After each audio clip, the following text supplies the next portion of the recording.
Hi friends, welcome back to my channel. అందరూ ఎలా ఉన్నారండి? నేనైతే బాగున్నాను. మీ అందరూ బాగుండాలని మనస్ఫూర్తిగా కోరుకుంటున్నా. ఈరోజు వీడియో వచ్చేసి మనకి బ్యాక్ సైడ్ హుక్స్ అండి. ఫ్రంట్ అయితే మాత్రం నార్మల్ మన బ్లౌజ్ ఎలా ఉంటుంది అలాగే, కానీ క్లోజ్ ఉంటుందండి. మొత్తం అంతా నార్మల్ మన బ్లౌజ్లానే ఒకటే షేప్ పట్టి వస్తుంది. మధ్యలో క్లోజ్ ఉంటుంది కాబట్టి మిగతా డాట్స్ గట్ట అంతా నార్మల్లే. ఈ బ్లౌజ్ కటింగ్ ఎలా అయితే చేయాలనేది ఈ వీడియోలో అయితే మీకు చూపిస్తానండి. ప్రతి బ్లౌజ్కి మనం ముందైతేనేమో క్లోజ్ ఉన్నది మనం సైడ్కి వేసుకుంటాము. మన ఆపోజిట్లో కోరా సైడ్ వేస్తాము. ఇదైతే మన ముందుకి కోరా సైడ్ వేసుకోవాలండి. మన ఆపోజిట్లో మన ఆపోజిట్లో అది క్లోజ్ ఉన్నది మన ఆపోజిట్కి వేసుకోవాలి. ఫస్ట్ అయితే లైనింగ్ మనం తడిపేసి ఆరేసుకుని ఐరన్ చేసేసుకున్న తర్వాత ఇలాగ మనం మార్క్ చేసుకోవాలండి. మన సైడ్ కూర వచ్చింది కదా, కూర ఉన్న సైడ్ ఏంటంటే ఒక్కొక్కసారి ఎగుడు దిగుడు ఉంటుంది కాబట్టి ఒక స్ట్రైట్ లైన్ అయితే వేసుకోవాలి. ఇదే బ్లౌజ్ సైజ్ కుట్టమన్నారండి. ఇది మొన్న 1 month అయింది, నేనే కుట్టాను. అక్క చెల్లెళ్ళు ఇద్దరిది అన్నమాట అండి. ఒక అమ్మాయిది కుట్టాను, ఇంకొక అమ్మాయిది ఇప్పుడు కుడుతున్నాను.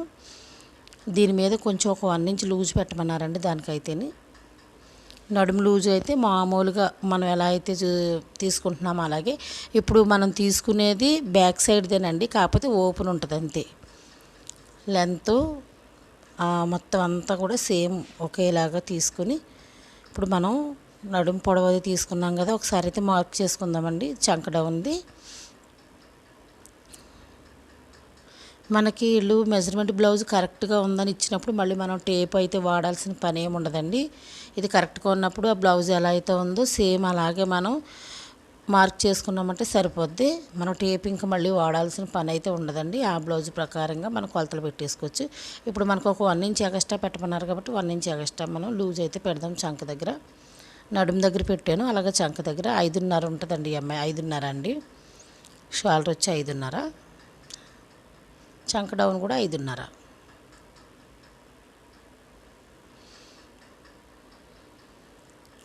కొంచెం పావు తక్కువ వచ్చింది, కొంచెం క్రాస్గా కొంచెం పైకి గీసామంటే 5.5 సరిపోద్ది. ఇప్పుడు మనం దాన్ని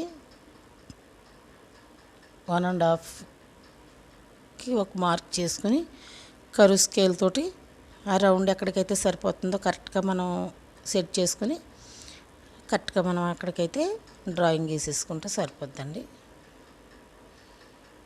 పైన షోల్డర్ దగ్గర ఎంత అయితే వచ్చిందో నెక్ ఒకసారి, అలాగే చంక డౌన్ కూడా కరెక్ట్గా వచ్చిందా లేదని రౌండ్ చూసుకుందాము. అయితే నేను ఫస్ట్ గీత పెట్టిన దగ్గర కరెక్ట్గా వచ్చిందండి. 1 inch ఎక్స్ట్రా పెట్టాం కాబట్టి అది ఎక్స్ట్రా లూజ్ వచ్చింది, కరెక్ట్గా అయితే సరిపోయింది.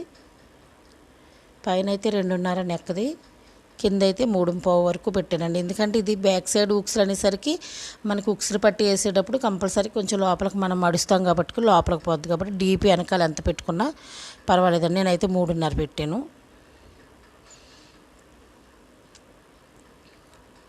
ఇప్పుడు మనం ఒకసారి నెక్ ఒకసారి అయితే కరెక్ట్గా వచ్చిందా లేదా అనేది ఒకసారి మనం చెక్ చేసుకుందామండి. తప్పకుండా నా వీడియోలు అయితే తప్పకుండా చూడండి, అలాగే లైక్ చేయండి, షేర్ చేయండి, సబ్స్క్రైబ్ చేసుకోవడం మాత్రం మర్చిపోవద్దండి. ఇంకా చాలా వీడియోస్ అయితే నేను చేద్దాం అనుకుంటున్నాను, చేస్తాను కూడానండి. ఎందుకంటే నాకు వచ్చిన పని నేను ఇంకొక 10 మందికి, కనీసం 10 మందిలో ఒక్కరికైనా సరే ఎవరికైనా యూజ్ అవుతుందని నేనైతే వీడియోలు అయితే చేస్తున్నానండి. తప్పకుండా అయితే చూడండి. ఇప్పుడు అది మన బ్యాక్ సైడ్ది ఎలా అయితే ఉందో ఫ్రంట్ కూడా సేమ్ అలాగే మనం చుట్టూరు మార్క్ చేసేసుకోవాలండి. మార్క్ చేసుకున్న తర్వాత మనం ఫస్ట్ ఒక కట్ పెట్టుకున్నాం కదండి, సేమ్ చెస్ట్ దగ్గర అది కూడా మళ్ళీ మనం చెక్ చేసుకోవాలి. అయినా ఒకసారి పెట్టుకుంటే సరిపోద్ది. అలాగే ఫ్రంట్ కూడా నేనైతే 6 పెట్టానండి. ఇది మనకి షోల్డర్ దగ్గర నుంచి నెక్ డౌన్ కిందకు వచ్చేటప్పటికి మనం ఇంకా కొంచెం ఎక్కువగానే డౌన్ పెట్టుకోవాలండి. ఎందుకంటే ఇది ఫ్రంట్ స్క్వేర్ రౌండ్ అంటాం కదండి, అలా రావాలన్నారు వాళ్ళు. నార్మల్ రౌండ్ కాకుండా స్క్వేర్ రౌండ్ కింద వస్తున్నాయి కదండి, ఇప్పుడు సేమ్ అలాగ రావాలన్నారు. అందుకని మనం కొంచెం డౌన్ దిగే వరకు కొంచెం మనం ఎక్కువ లోతు అనేది ఎక్కువ పెట్టుకోవాలండి. కొంచెం డీప్ పెట్టుకుంటే మనకి కరెక్ట్గా అలా వస్తుంది. ఇప్పుడు సరిపోయిందా లేదా మనం కూడా ఫ్రంట్ నెక్ అయితే ఒకసారి చెక్ చేసుకుందాము.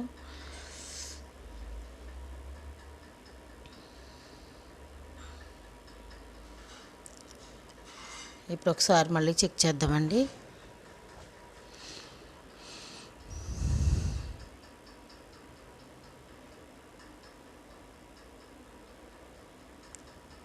సరిపోయిందండి, కరెక్ట్గా సరిపోయింది. ఇప్పుడు మనం షేప్లోతో అయితే చూద్దామండి. మధ్యలో ఇది స్ట్రైట్ కట్ కాబట్టి మనం ఎంత లాగినా కానీ ఇది సాగదండి. మధ్యలోనూ మనం ఎంత సాగదీసినా కానీ కరెక్ట్గా పెట్టుకుని దానికి ఒక 1/2 ఇంచ్ కిందకి మనం కుట్లకు పెట్టుకోవాలి. అలాగే ఉక్సుల సైడ్ కూడా సేమ్ అంతే. దానికి ఒక 1/2 ఇంచ్ మళ్ళీ కిందకి 1 ఇంచ్ పెట్టుకోవాలండి ఉక్సుల సైడ్. ఎందుకంటే మధ్యలో ఒక డాట్ వస్తుందండి దీనికి కూడా. కింద షేప్ బెల్ట్ వేసుకునే దగ్గర ఒక 1/2 ఇంచ్ పోద్ది, పైన ఒక డాట్ వేసుకునే దగ్గర 1/2 ఇంచ్ పోద్ది కాబట్టి ఒక 1 ఇంచ్ పెట్టుకోవాలి. అలాగే సైడ్ మార్క్ కూడా చేసేసుకుని మనకి ఇలా ఆది బ్లౌజ్ ఇచ్చినప్పుడు దాని ప్రకారంగా పెట్టామనంటే కనుక పర్ఫెక్ట్గా కుదురుతుందండి. ఇంకా లేదు మనం కొలతలు తీసుకున్నాం అనుకున్నప్పుడు టేప్ వాడవచ్చండి.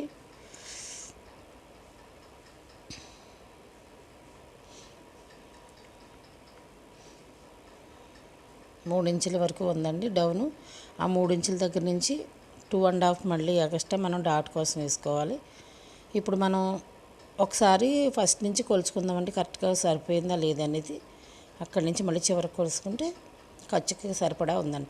ఒక్కొక్కసారి మనకి ఏమవుద్దంటే కొంచెం బ్యాక్ సైడ్ కంటే కూడా ఫ్రంట్ సైడ్ కొంచెం మందికి ఎక్కువగా ఉంటుంది. అటువంటిప్పుడు ఏం చేయాలంటే బ్యాక్ సైడ్ తక్కువ ఉంటుంది, ఫ్రంట్ సైడ్ వచ్చేసరికి ఎక్కువ ఉంటుంది. కాబట్టి కంపల్సరీ క్రాస్ కటింగ్ బ్లౌజ్ కానీ నార్మల్ కటింగ్ బ్లౌజ్ కానీ ఏదైనా సరే మనం ఒకసారి చెక్ చేసుకోవాలండి. ఇలాగా ఇప్పుడైతే మనం ఏదైతే డాట్స్ దగ్గర మార్క్ చేసుకున్నామో ఆ మార్కుల దగ్గర అన్నింటి దగ్గర చిన్న చిన్న టక్స్ ఇచ్చుకుందామండి. ఇలా వస్తుందండి మనకి బ్లౌజ్ కటింగ్ అనేది ఇలా ఉంటుంది. ఇప్పుడు హ్యాండ్స్ అయితే కట్ చేద్దామండి.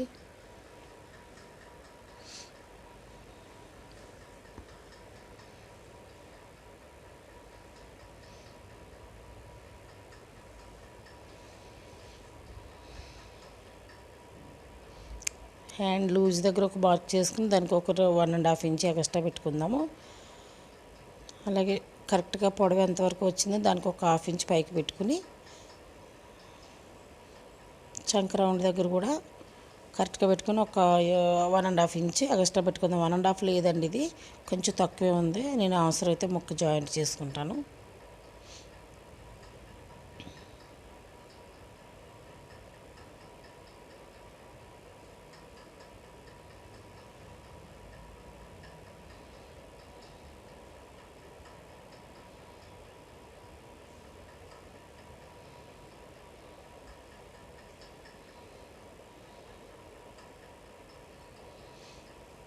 ఇప్పుడు మనం ఇది మనకి ఫ్రంట్ సైడ్ మామూలుగా ఒకటే షేప్ పట్టి వస్తుంది కాబట్టి జాయింట్ ఉన్న పీస్ తీసుకోవాలండి. అదే మామూలు బ్లౌజ్కి అయితే మనకి మధ్యలో ఉక్సులు కాజాలు వస్తాయి కాబట్టి వేరే వేరే పీస్ తీసుకోవచ్చు. కానీ దీనికైతే జాయింట్ ఏదైతే ఉందో ఆ పీస్ తీసుకోవాలి. ఒకవేళ జాయింట్ ఉన్నది లేదు అని అనుకుంటే కనుక నార్మల్ తీసుకున్నాను జాయింట్ చేసుకోవచ్చు. మధ్యలో నాకైతే జాయింట్ పీస్ ఉంది కాబట్టి మనం 3 ఇంచులు కదండి ఇందాక డాట్స్ దగ్గర డౌన్ చేసుకున్నాం, అదే 3 ఇంచులు ఇక్కడ కూడా డౌన్ చేసుకుని సేమ్ కట్ చేసుకోవాలండి. ఇలా కట్ చేసుకున్నామంటే షేప్ బెల్ట్ దగ్గర మనకి ఏమంటారు సాగినట్టు ఉండదు, కరెక్ట్ ఫిట్టింగ్ వస్తుందండి. ముడతలు రావు, కరెక్ట్గా ఉంటుంది. ఆ డౌన్ ఎంత ఉందో ఇది కూడా సేమ్ అదే అంతే డౌన్ తీసుకోవాలి. ఇప్పుడు మనం ఒకసారి పెట్టి చూద్దామండి ఎలా వచ్చిందో. కరెక్ట్గా వచ్చింది. ఎగస్ట్రా ఉన్నది ఏంటంటే మనం మధ్యలో డాట్ వేస్తాం కదండి, 2.5 ఇంచులు డాట్స్ తీసుకున్నాం కదా, ఒక డాట్స్ దగ్గరికి ఒకసారి మడిచి అలా చూసామంటే ఇప్పుడు కరెక్ట్గా సరిపోయిందండి. ఈ వీడియో కనుక మీకు నచ్చినట్లయితే లైక్ చేయండి, షేర్ చేయండి, సబ్స్క్రైబ్ చేసుకోండి.